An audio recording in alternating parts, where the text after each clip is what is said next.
Libro de Marcos, capítulo 6, versículo 1 en adelante. Los cielos se abran, los cielos se abran.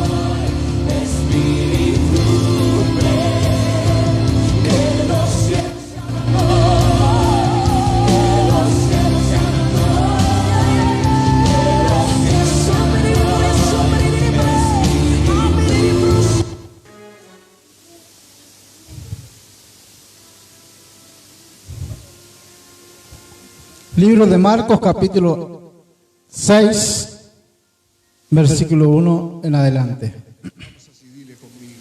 Y dice: salió Jesús de allí y vino a su tierra, y le seguían sus discípulos.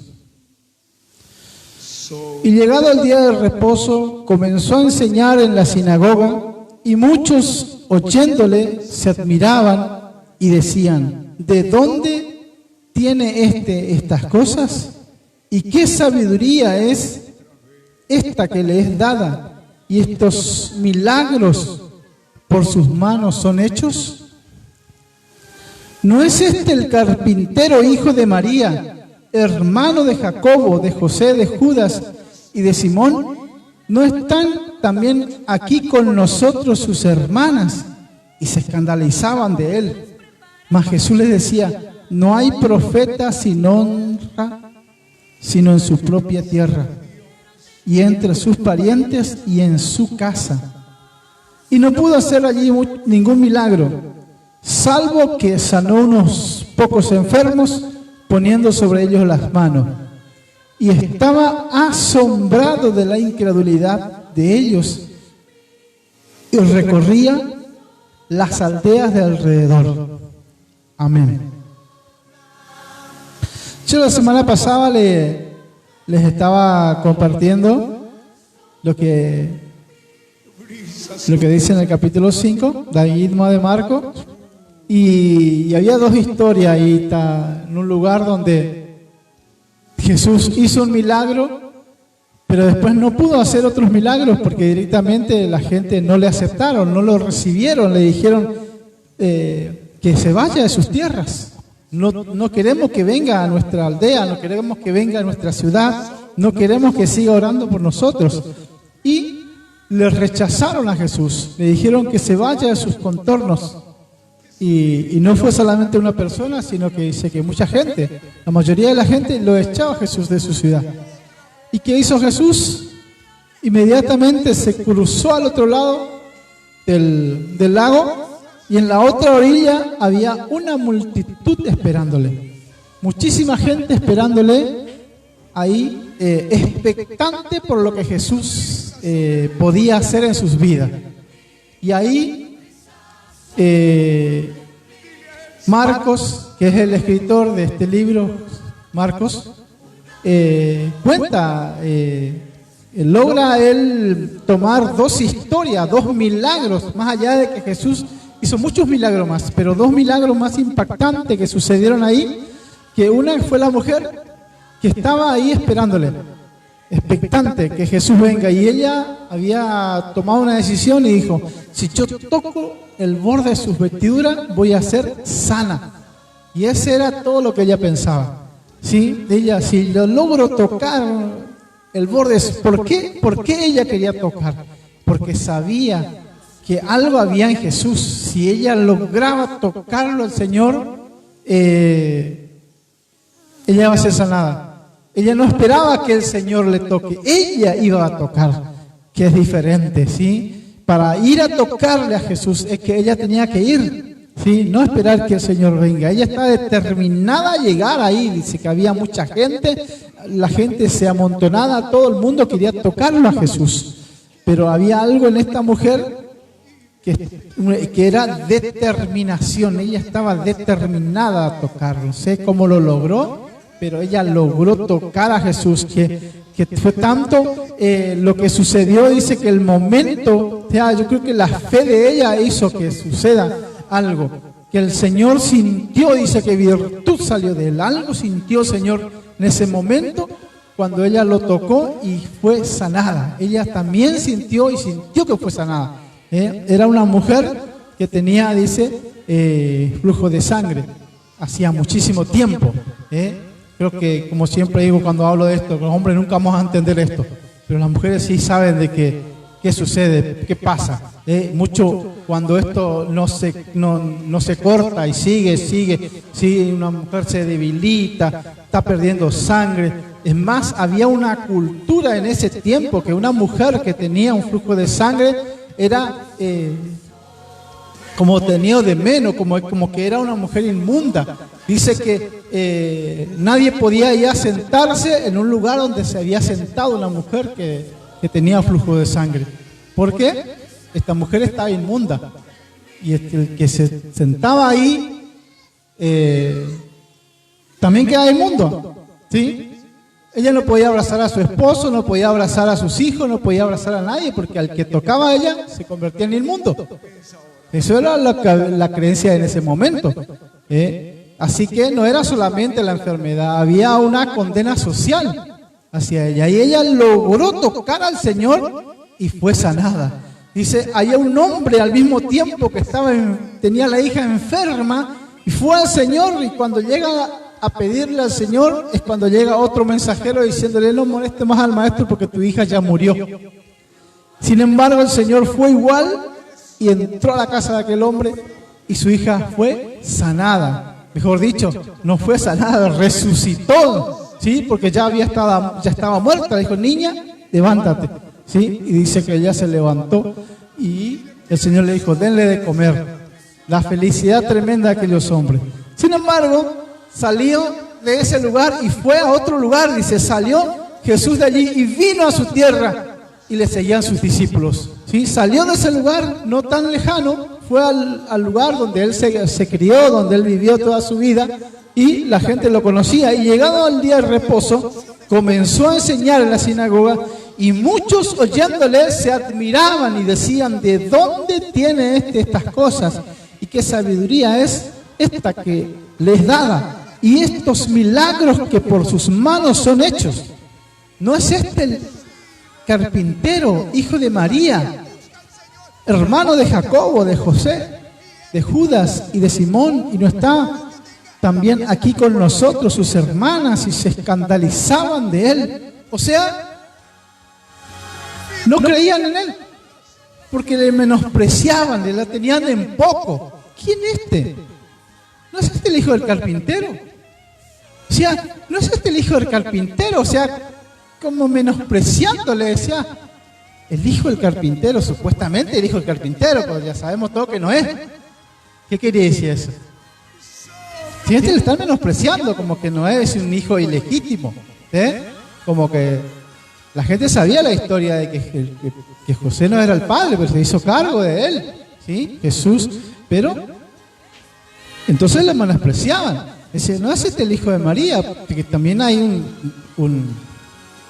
saliendo un poquito de esto, que dice, una doctrina que dice que María no tuvo otros hijos, que Jesús fue el único hijo de María. Sin embargo, acá dice que María tuvo otros hijos, porque dice, ¿no es este el hijo de María, hermano de Jacob, de José, de Judas y de Simón? ¿No están también aquí con nosotros sus hermanas? Y se escandalizaban. O sea, quiere decir, el hijo de María, hermano de Jacobo, José, Judas y de Simón. Y ahí da la pauta que tenía 4 hermanos. Jesús. Que además de Jesús, María había tenido 4 hijos más varones y otras hijas mujeres, porque sus hermanas había tenido otras hijas. O sea, en realidad, ponerle que eran 2 hermanas, o sea, 4 más 2, 6, Jesús 7. 7 hijos. Y se escandalizaban, dice de él. No creían en él.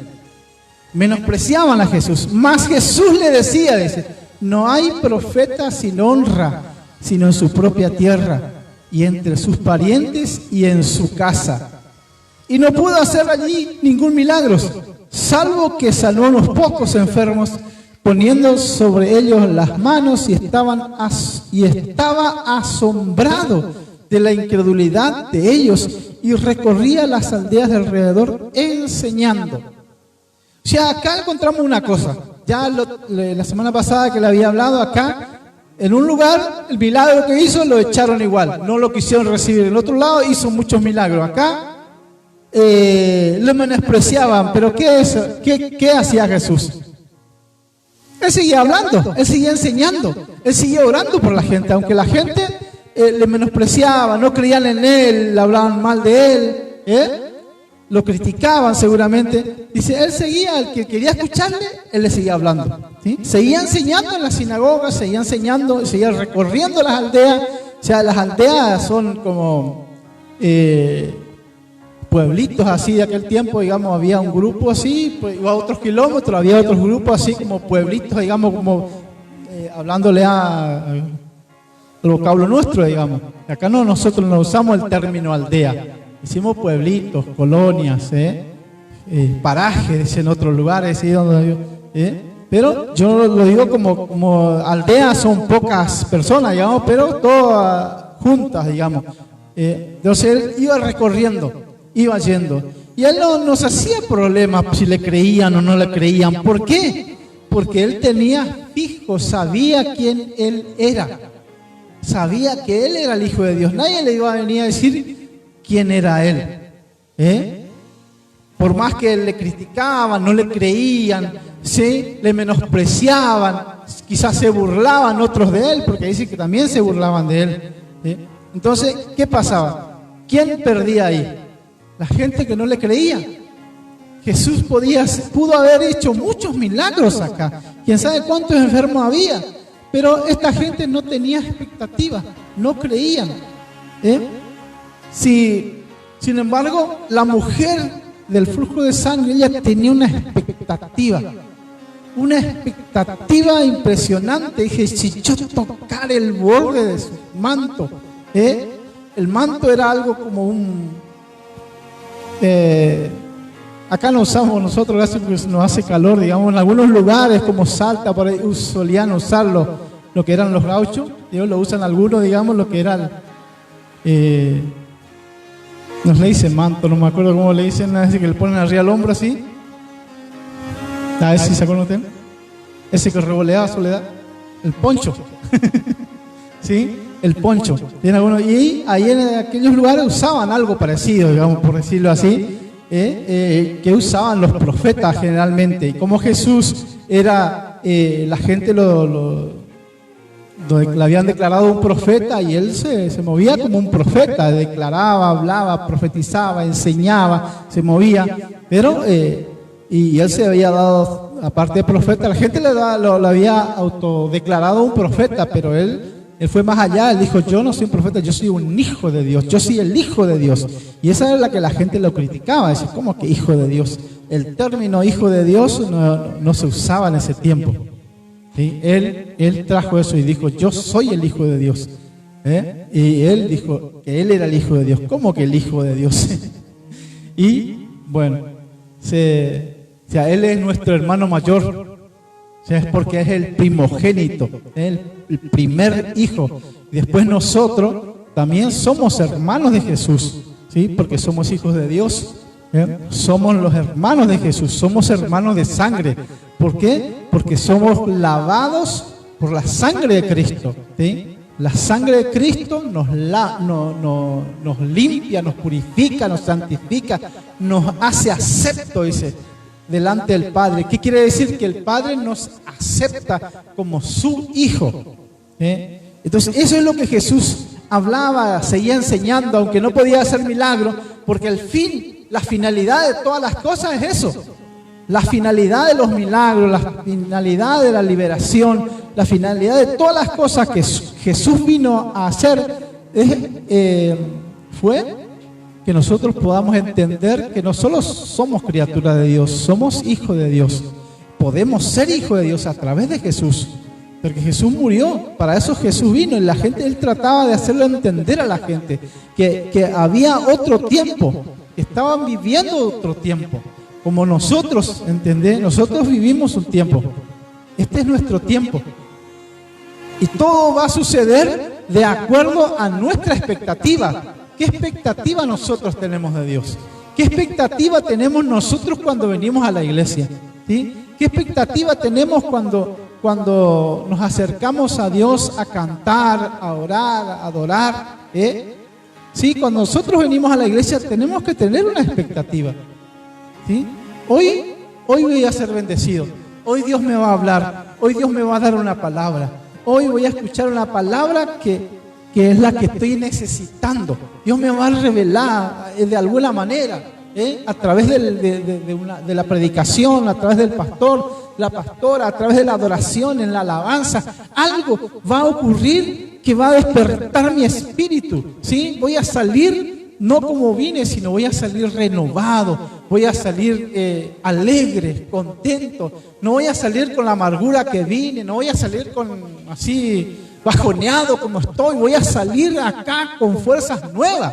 Esa tiene que ser nuestra expectativa, porque si vengo así como que apenas vengo arrastrando los pies, y por ahí que sí, porque venía así con poca gana, pero no tenga la expectativa que así te vas a ir de nuevo. ¿Sí? Vos tenés que venir acá y decirle, Señor, aquí estoy, apenas vine. A lo mejor te pasó eso, apenas vine, Señor, hace rato que quería venir, pero no. Finalmente, cuando llegaba la hora de venir, se me iba a pasar a todos juntos y no podía venir. O quién sabe qué te pasaba. Pero acá la expectativa es, Señor, aquí voy a salir renovado. ¿Sí? Yo he notado que me ha pasado en diversas situaciones que he orado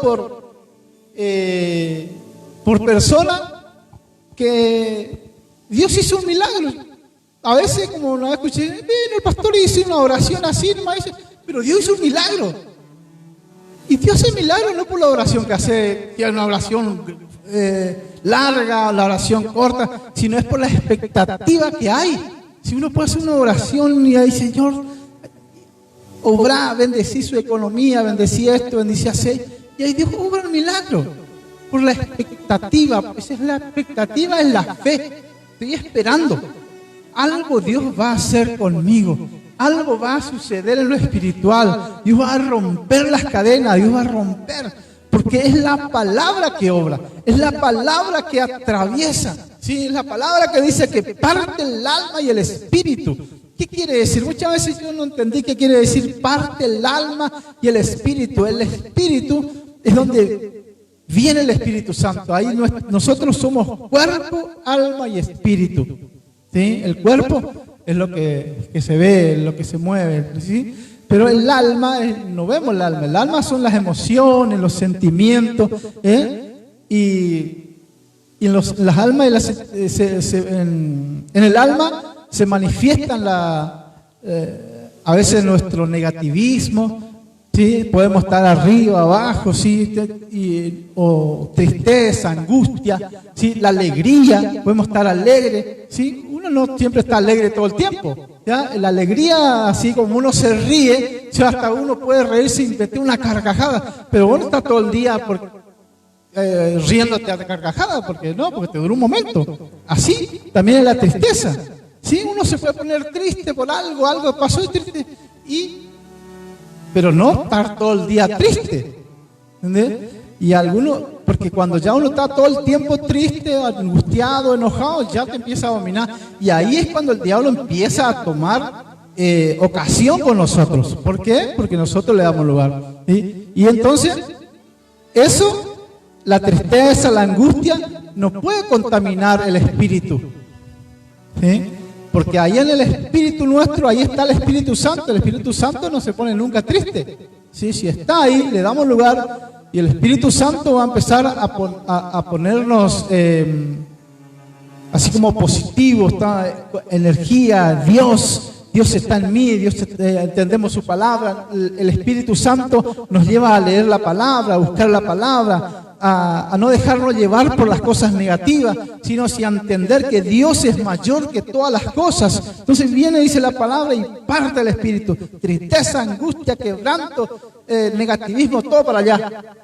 Para acá queda todo lo de Dios. La lectura de la palabra, la oración, el deseo de ir a la iglesia, el deseo de buscar a Dios. Ahí Entonces ahí parte el espíritu. Y entonces vos ¿para qué lado te vas? ¿Para acá o para acá? ¿Te vas para el lado del alma o te vas para el lado del espíritu? Entonces, si estamos ahí, entonces es la guerra que se declara. Pero el Espíritu Santo es el que conoce todas las cosas, el que sabe todas las cosas, el que, como dice la palabra de Dios, si el Espíritu viene a nuestro espíritu, somos uno, dice, con Dios. Uno con Dios, ¿sí? Uno con Dios. El Espíritu Santo viene a nuestro espíritu y nosotros somos uno con Dios. Amén. Uno con Dios. Uno con Dios. Yo soy socio de Dios, fíjate vos. Una sociedad con Dios. Entonces, estas cosas es lo que Dios quiere enseñarnos, Dios quiere revelarnos, Dios quiere darnos a entender. ¿Amén? ¿Amén o no? Debemos entender y debemos ver cómo actuaba Jesús. Cuando nos pasan cosas, cuando nos suceden cosas, debemos detenernos un poquito a pensar, ¿qué haría Jesús en esta situación? ¿Qué haría Jesús? Y vemos acá que Jesús no se dejaba llevar por las circunstancias. Circunstancias adversas, circunstancias favorables.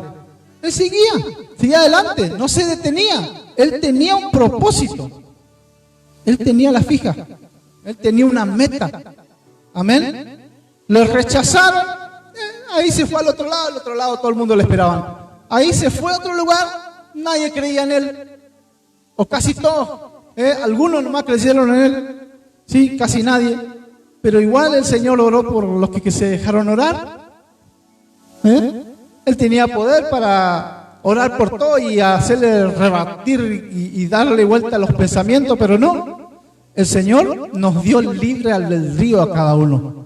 Cada uno tiene derecho de escoger creer o no creer. ¿Le creo o no le creo a Dios? Entonces, si nosotros decidimos creerle a Dios, creerle a su palabra, y Dios va a obrar favorablemente hacia nosotros. Amén. Pero si nosotros nos encerramos, como esta gente se encerraba en negativismo, se encerraba en criticar al Señor, en no creerle, en buscarle la vuelta, digamos, no es este el hijo del carpintero. ¿Qué nos van a decir? Le conocemos de chico. Como te encontraba algunos, ¿viste? Compañeros de andanza, ¿viste? Que hacían cada cosa para allá, a lo mejor en tu juventud. Y te encontrás hoy y yo pensé que vos todavía andás en la onda de antes, ¿viste? Sí, ¿te acordás cómo hacíamos esto, que lo otro, que ahí te hablan como que vos pensando que a lo mejor vos te ibas a seguir con lo de antes? Pero no, ya pasó mucha agua bajo el puente, ahora ya no pienso igual, ya no soy igual. Ahora yo le sigo a Cristo, yo busco cumplir la voluntad de Dios. Amén. Entonces, ¿cuál de todos vamos a ser nosotros? El que le rechaza a Jesús, el que tiene la expectativa en Jesús, en el milagro que Dios va a hacer, o en lo que buscan y dicen, no, no pasa nada, viste que se decía, no pasa nada, no, la economía está mal, la economía, no hay nada, todo está mal, y es cierto, viste, la economía está así, pero nuestra economía no depende de las situaciones que están ocurriendo hoy, ni tiene que ser así. Nosotros le tenemos que creer a Dios. Estaba viendo hoy, ahí más temprano, estaba leyendo la historia del pueblo de Dios, cuando Dios decidió que el pueblo de Dios debería volver a su tierra. Dice, despertó Jehová el rey Ciro, despertó el espíritu de Ciro, dice, y declaró, dice, Jehová me has dado todos los reinos de la tierra. Y no era un rey que era cristiano, era judío, no creía en Dios, pero de repente Dios despertó su espíritu y él entendió que todo lo que él tenía, Dios se lo había dado. Entonces él determinó que el pueblo de Dios que estaba en la esclavitud debería volver a su tierra. Y entonces hizo un decreto que todo aquel que quiera volver a Israel, a Judá, que vuelva, dice, y se le den todo lo que necesite, que se le devuelva todo lo que es de ellos, que eran los utensilios de oro, de plata, todo, y ahí declara y determina cuánto era, cuántos kilos de oro, cuántos kilos de plata, todo, de esclavos que eran ellos. Dios determinó que ellos vuelvan y que se le den las riquezas y que se le den todo lo que necesita. O sea, aparte que se le ordenó que se le devuelva todos los utensilios del templo, que le dé todos los materiales para construir otro templo, ¿sí? Que vuelvan, todo lo que querían volver, que vuelvan a construir, ¿sí? Que Dios, cuando te saca de la esclavitud, no solamente te deja de ser esclavo, te da lo que necesitas, ¿sí? Determina, cuando Dios determina algo, nadie puede ir en contra. Entonces, si Dios nos sacó de la esclavitud del pecado, si nos sacó de la esclavitud del vicio, nos sacó de la esclavitud en cualquier cosa que estábamos antes, Dios no te saca solamente, sino que Dios te da lo que necesitas. Y tenemos que decirle: Señor, dame, lo necesito, lo quiero, y creer que así Dios actúa, porque no es solamente un caso. Si nosotros nos terminamos a buscar en la palabra, hay muchos casos, hay muchos. Cuando el pueblo salió también de Egipto, ¿sí? Aunque todos le veían a ellos como una plaga, y dice: váyanse, váyanse, váyanse, y le daban de todo para que se vayan. Le dieron riqueza, le dieron oro, le dieron joyas, le dieron todo. Y ellos salieron de ahí, de haber sido esclavos, ellos salieron con riqueza de Egipto. Amén. Dios es un Dios que bendice. Dios es un Dios que no ha cambiado. Que si nuestra expectativa está ahí, expectante a que Dios me va a bendecir. ¿Cómo? No miremos nuestras posibilidades, porque nuestras posibilidades son nulas. Miremos las posibilidades de Dios. ¿Sí? Cuando vemos y que no hay ninguna posibilidad, y ¿cómo Dios me va a bendecir? ¿Cómo ya pagar esta cuenta? ¿Cómo ya comprar esto que necesito? ¿Cómo es? Dios me va a bendecir, Dios me va a dar, Dios me va a proveer. Amén. Yo lo creo. ¿Y usted? Amén. Y nos escucha, amén. ¿Amén o no? Nos ponemos de pie. Aleluya. Salga acá como así declarando, y Dios me va a bendecir, Dios me va a proveer, necesito esto y no sé cómo, pero Dios me va a dar. Amén. Dios me va a proveer, porque Jehová es mi pastor, ¿sí? Y nada me faltará, ¿sí? Y nada me faltará. Si te está faltando, si estás necesitando, y Él no te va a dejar que te falte, y si no encontrarla, si algo pasa acá, ¿por qué Dios?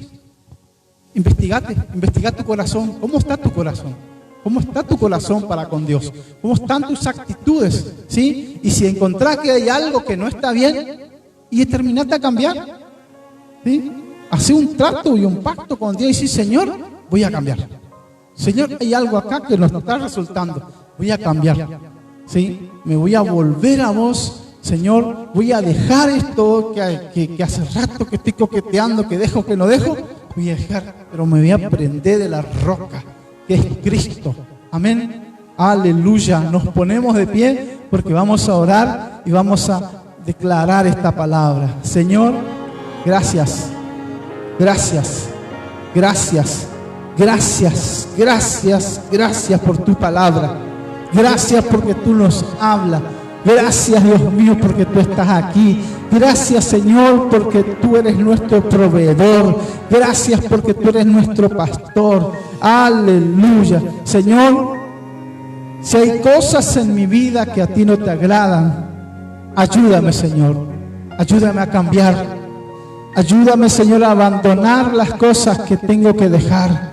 Señor, tu palabra dice que el Espíritu Santo vino para ser nuestra ayuda, para ser nuestro amigo, para ser nuestro consejero. Él es nuestro ayudador. Espíritu Santo, necesito que me ayudes. Espíritu Santo, necesito que me ayudes. Que rompas toda atadura, toda cadena, toda maldición. Que se rompa toda maldición generacional. Que se rompa toda iniquidad, Padre, en el nombre de Cristo. Mueve tus manos de poder, de amor y de misericordia. Señor, levanta tus manos y decirle: Señor, te pido perdón. por todos mis pecados. Señor, sé que he estado alejado de ti, pero hoy yo vengo a ti, Señor. Me reconcilio contigo y te pido perdón por cada uno de mis pecados. Que tu paz, tu amor y que tu misericordia entren en mi corazón. Que la paz que sobrepasa todo entendimiento entren en mi corazón, en mi casa, en mi familia. Te lo pido, Señor, en el nombre de Jesús. Aleluya. Padre, bendigo a mis hermanos, bendigo a mis hermanas. Señor, tú conoces sus corazones, Señor. Tú conoces la necesidad de su corazón, Padre. Te pido que los bendigas, Señor, en gran manera. Que obres, Señor, que te glorifiques en sus corazones, Padre. Aleluya, que rompas toda maldición. Señor, que esas puertas que estaban cerradas, que se abran de par en par, Padre. Señor, que la paz que sobrepasa todo entendimiento, entren en su casa. Señor, que en esta semana los bendiga, que en esta semana los sorprenda, Señor, con nuevas bendiciones, Señor. Te lo pido y te lo ruego en el nombre de Jesús. Maravilloso es tu nombre, Padre. Gracias, gracias, gracias, gracias, Espíritu Santo, porque tú estás aquí. Te pido, Señor, que los acompañe, Señor, en su regreso de camino a casa, que los cubra, los guarde, los proteja, que tengan una semana bendecida y en victoria, Padre. También que bendiga, Señor, a los que están viendo a través de las redes sociales, que lo van a ver, Padre. Los bendigo, Señor, en el nombre de Jesús. Visítalos, Padre, en el nombre de Jesús. Padre, te doy gracias, Señor, en el nombre de Jesús. Honra y alabanza es para ti, Señor, en el nombre de Jesús. Amén.